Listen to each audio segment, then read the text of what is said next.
Un harnais, une modeste plateforme et à la force des bras, Max Uderbourg se hisse dans la canopée. C'est là, au cœur de la forêt équatoriale, dans l'est du Gabon, que ce photographe a installé son poste d'observation. Du sommet de son arbre, il suit en toute discrétion les familles de primates menacées par l'exploitation forestière.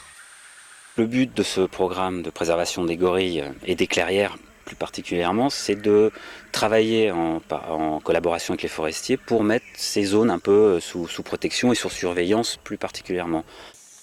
Avec l'association qu'il a créée en 2008, Bambida Gorilla Project, Max a lancé un programme de préservation des gorilles. Au Gabon, le bois est l'une des principales richesses et une grande partie du territoire est morcelée en permis forestiers.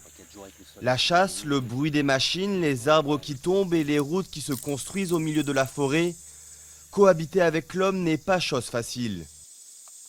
Si on ne protège pas les gorilles, bien sûr, ils risquent de disparaître. Mais les premières menaces sont le braconnage pour la viande et les maladies qui affectent les gorilles. Bon, ça peut être Ebola, ça peut être d'autres maladies moins graves.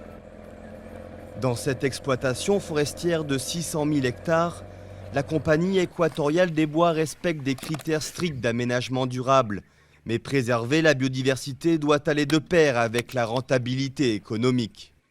On ne peut pas mettre l'entièreté de la forêt en protection, il faut que les gens vivent de la forêt.